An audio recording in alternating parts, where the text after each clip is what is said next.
আসসালামু আলাইকুম রহমতুল্লাহি ওবরকাতুহু।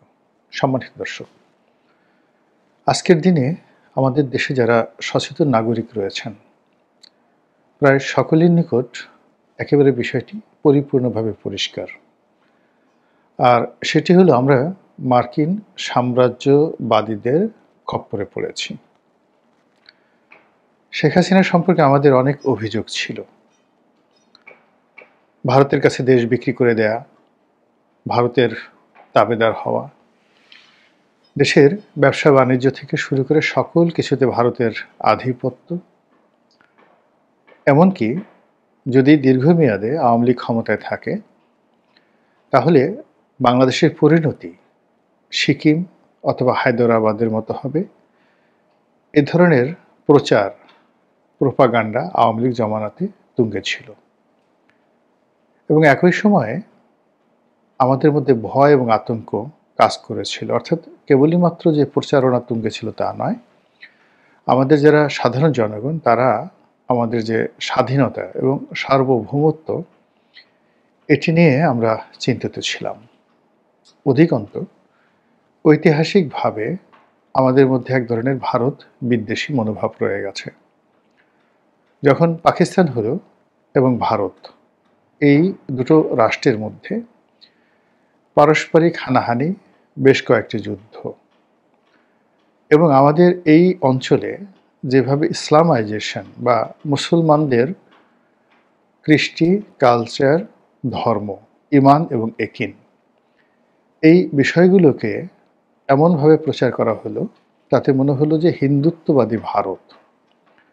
যদিও ভারত প্রথম থেকে একটি ধর্মনিরপেক্ষ রাষ্ট্র হিসেবে নিজেদেরকে পরিচয় দিয়ে আসছিল এবং এখনো পর্যন্ত বিশ্বের মধ্যে যে কয়টি রাষ্ট্র সবচেয়ে লিবারেল যাকে বলা হয় উদারপন্থী, এখনো পর্যন্ত বিজেপি ক্ষমতায় থাকা সত্ত্বেও আমরা বাংলাদেশে বসে তাদেরকে গোমাংসের বিরোধী বলছি, তাদেরকে রাম ভক্ত বলছি, মুসলমান নির্যাতনকারী বলছি, কিন্তু এত কিছু সত্ত্বেও আপনি কাশ্মীরের একজন মুসলমানকে 1000 কোটি টাকা দিয়ে আপনি বাংলাদেশের নাগরিক বানাতে পারবেন না, কিংবা কলকাতার একেবারে দরিদ্র একটি মুসলিম পরিবার থেকে আপনি আপনার পুত্রের জন্য একটি কন্যা আনতে পারবেন না পুত্রবধূ হিসেবে। আমরা বাংলাদেশ থেকে যে যাই মনে করছি বা যে যাই বলছি না কেন, ভারতের প্রায় 12,000 বিভিন্ন উপজাতি, আবার বলছি ভারতের প্রায় 12,000 উপজাতি, তারা নিজেদের মধ্যে দ্বন্দ্ব রয়েছে, সংঘাত রয়েছে। অনেকে স্বায়ত্তশাসন চাচ্ছে, অনেকে স্বাধীনতা চাচ্ছে, কিন্তু তারা কেউই বাংলাদেশি হতে চাচ্ছে না, বা কেউ ভারত রাষ্ট্রের ঠিক ওইভাবে আমরা যেভাবে বিরোধিতা করছি বা যে কথাগুলো বলছি সেই কথাগুলো তারা বলছেন না।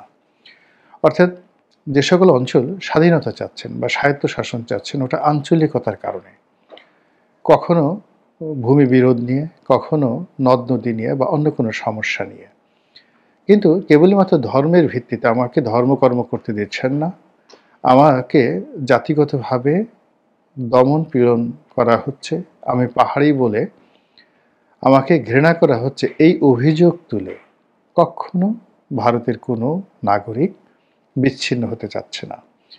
তো এরকম একটি রাষ্ট্রের বিরুদ্ধে আমরা আমাদের এই যে 18 কোটি জনগণ আমরা যে একটা নেতিবাচক ধারণা পোষণ করছি, এর পেছনে অনেকগুলো কারণ আছে। তো সেই কারণগুলো আওয়ামী লীগ জমানাতে একেবারে তুঙ্গে ছিল। ফলে শেখ হাসিনার বিরুদ্ধে আমাদের যে লড়াই ছিল, সংগ্রাম ছিল, ঘৃণা ছিল, দেশ ছিল, তার সঙ্গে ভারত বিরোধিতা, শেখ হাসিনার জমানাতে তার যে কর্তৃত্ববাদী শাসন এবং সত্যিকার অর্থে আমাদের যে ইনস্টিটিউশনাল ড্যামেজ হয়েছিল, সেই ড্যামেজের কারণে একটি সাধারণ ছাত্র আন্দোলন গণ অভ্যুত্থানে রূপ নিয়ে কিভাবে শেখ হাসিনাকে গদিচ্যুত করেছে আমরা সেটা সবাই কম বেশি জানি। কিন্তু গত 14 মাসে আমাদের যে স্বপ্নভঙ্গ হয়েছে, কিংবা গত 14 মাসে আমাদের বাংলাদেশে যে ঘটনাগুলো ঘটছে, আমরা যা কিছু শুনতে পাচ্ছি, এতে একেবারে শতভাগ নিশ্চিত যে আমরা খাল কেটে যেভাবে কুমির আনি, যে কথাগুলো বলা হচ্ছে, বা আমাদের প্রবাদ প্রবচনে যে কথাগুলো বলা হয়, সেই খাল কেটে কুমির আনার পরিবর্তে আমরা খাল কেটে কুমিরের চাইতেও অনেক অনেক ভয়াবহ, সেটা নীল তিমি, অথবা সবচেয়ে ভয়ঙ্কর শার্ক, আমরা সেইগুলো বাংলাদেশে নিয়ে এনেছি। আরও স্পষ্ট করে যদি বলি যে আমরা মার্কিন সাম্রাজ্যবাদী শক্তি, তাদের দোসর ইউরোপের যে পশ্চিমা শক্তি, তাদেরকে বাংলাদেশের রাজনীতি, অর্থনীতি, সীমান্ত, বন্দর, সমুদ্র, পাহাড়, পর্বত, নদী, নালা সব কিছুর সঙ্গে জড়িয়ে ফেলেছি। গত কয়েক মাসে আমাদের মধ্যে আসলে জাতীয়তাবোধ তৈরি হয়নি। রাজনৈতিক দলগুলো কেবলই মাত্র ক্ষমতায় যাওয়ার জন্য প্রাণান্ত চেষ্টা করছেন, কিন্তু তারা ক্ষমতায় বসে এই দেশ কিভাবে চালাবেন, ব্যাংকে টাকা আছে কিনা, প্রশাসন কি অবস্থায় আছে, সেনাবাহিনীর অবস্থা কি, বিচার ব্যবস্থার কি পরিণতি, বৈদেশিক বাণিজ্যের অবস্থা কি, এই বিষয়গুলো নিয়ে একটি বারের জন্য চিন্তা করছেন না কোনো রাজনৈতিক দল। আমাদের দেশে এই গত 14টি মাসে পার ক্যাপিটা ইনকাম কোন পর্যায়ে চলে গেছে, মানুষের যে ব্যক্তিগত পর্যায়ে খাবার গ্রহণের ক্ষমতা, ভোক্তা হওয়ার যে তার সক্ষমতা, এটি কোন পর্যায়ে চলে গেছে। সত্যিকার অর্থে গত 14 মাসে কতজন মানুষ চাকরি হারিয়েছেন, কতজন মানুষ দেউলিয়া হয়ে গেছেন, তার মধ্যে কত পার্সেন্ট পুরুষ, কত পার্সেন্ট মহিলা।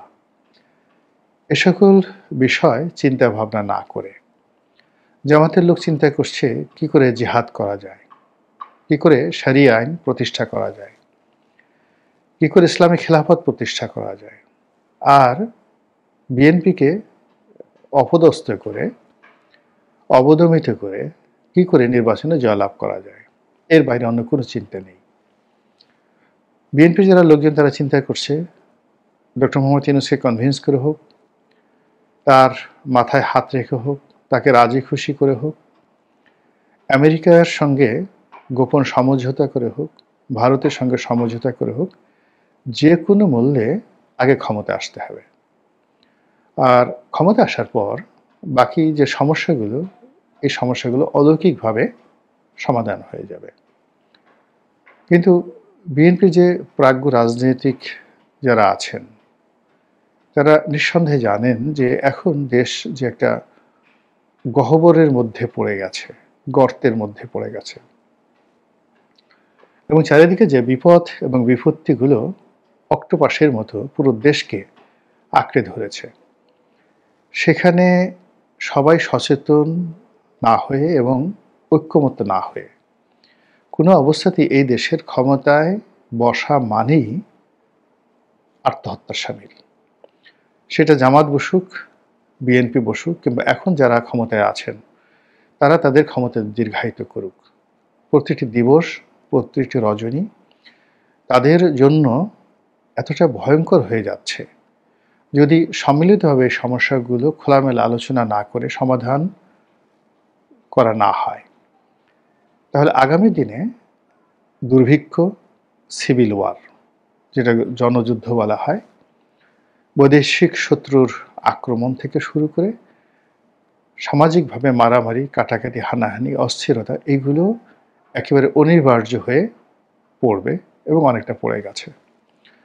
প্রকৃতি জানান দিচ্ছে, একটার পর একটা ভূমিকম্প হচ্ছে, দেশে আবহাওয়া এলোমেলো আচরণ করছে, মানুষের মন অস্থির, প্রচণ্ড অস্থির।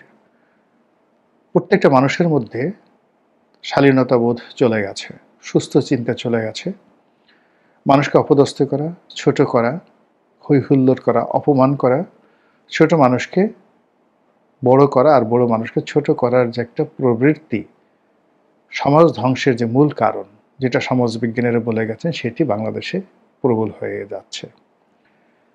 ঠিক সেই অবস্থাতে আমরা দেখতে পাচ্ছি আমাদের বন্দর একটা বিরাট অংশ চট্টগ্রাম বন্দর, তার যে বড় বড় টার্মিনালগুলো, এগুলো বিদেশি কোম্পানির হাতে দিয়ে দেওয়া হয়েছে। নতুন আরেকটি বন্দর তৈরি করার জন্য বিরাট একটি ভূমি লিজ দেওয়া হয়েছে ডেনমার্কের একটি কোম্পানিকে, এবং সেই বন্দরটি 30 বছরের জন্য যদি চালু হয়ে যায়, তাহলে চট্টগ্রাম বন্দর বলতে গেলে অন্ধ হয়ে যাবে, একেবারে অ্যাবান্ডেন্ট হয়ে যাবে। এর বাইরে আমরা আরেকটি বন্দর করেছি কুয়াকাটাতে। সেটির অবস্থা কি হবে? কুয়াকাটা মানে পটুয়াখালী জেলাতে যে পায়রা সমুদ্র বন্দর, সেটি কেমন আছে, কি আছে, এটি নিয়ে আমরা কেউ ভাবছি না। ঢাকাতে একটা বন্দর আছে, নদী বন্দর পানগাঁও। সেই পানগাঁও নদী বন্দরটি, এটিকেও লিজ দিয়ে দেওয়া হয়ে গেছে। বাকি আছে শুধু ঢাকা শহরে কমলাপুর রেল স্টেশনের পাশে যে একটা আইসিডি রয়েছে, এটি। এও যদি আগামী কয়েকদিনের মধ্যে লিজ দিয়ে দেওয়া হয় কোনো বিদেশি কোম্পানিকে, আশ্চর্য হব না। কিন্তু সমস্যা হলো যে এই যে বিদেশি কোম্পানিগুলোকে লিজ দেওয়া হচ্ছে, যে কথাগুলো বলা হচ্ছে যে এখানে টার্মিনালের অপারেশন ভালো হবে, ব্যবসা বাণিজ্য বাড়বে, বিনিয়োগকারীরা আসবে, এক্সিস্টিং যারা আছেন তারা থাকতে পারছেন না। এখন ব্যবসা বাণিজ্যের যে অবস্থা, বন্দরের যে সক্ষমতা রয়েছে, সেই সক্ষমতাটাই আমরা ব্যবহার করতে পারছি না। নতুন বিনিয়োগ হবে, তারপরে বন্দরের প্রয়োজনীয়তা দেখা দেবে, কিন্তু তার আগেই আমরা বন্দরকে অন্যের হাতে দিয়ে দিচ্ছি। এবং এই ধরনের বিনিয়োগের ক্ষেত্রে যা হয়, সেটি হলো বিনিয়োগকারীর যে বিনিয়োগ শতভাগ নিশ্চিত থাকতে হয়, এবং এখানে যে সকল গ্যারান্টি ক্লজ থাকে, সেই গ্যারান্টি ক্লজের কারণে তাদের বিনিয়োগ যদি বাধাগ্রস্ত হয়, কোনো রকম সমস্যা হয়, তাদের সকল দায় দায়িত্ব এই রাষ্ট্রকে বহন করতে হবে। কী কী শর্তে এ ধরনের চুক্তি হয়েছে, কোন কোন দেশের হাতে এ সকল জিনিস দেওয়া হয়েছে, কেন দেওয়া হয়েছে, আমরা এখন পর্যন্ত জানিনি, প্রশ্ন করার কোনো সুযোগ হয়নি। এবং যখন প্রশ্ন করার সুযোগ হবে, তখন দেখা যাবে যে সর্বনাশ হয়ে গেছে।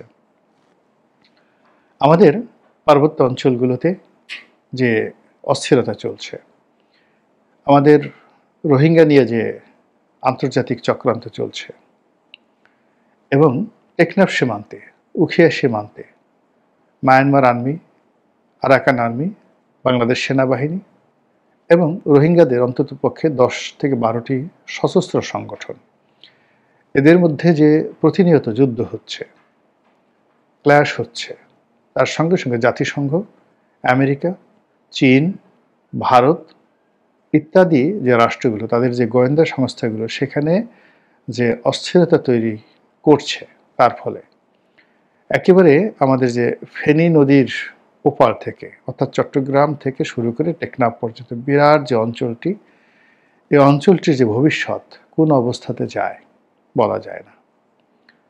শান্তির নামে অশান্তি, শান্তির দূতের দ্বারা যদি অশান্তি তৈরি হয়ে যায়, এবং যে সকল মানুষ দিয়ে এই ধরনের কাজকর্ম করা হচ্ছে, আপনি দেখেন যে প্রায় সব মানুষের, একটা মানুষ যখন ভালো কাজ করে আপনার জন্য, দেশ ও জাতির জন্য, তাকে দেখলে আপনার একটা শ্রদ্ধাবোধ চলে আসবে, মনের মধ্যে একটা মায়া চলে আসবে, আবেগ চলে আসবে। কিন্তু আমাদের দেশে এখন রাষ্ট্র ক্ষমতা যারা আছেন, আমরা জোর করে তাদেরকে মহামানব, অতিমানব, মহাপুরুষ, অতিপুরুষ বানানোর চেষ্টা করছি।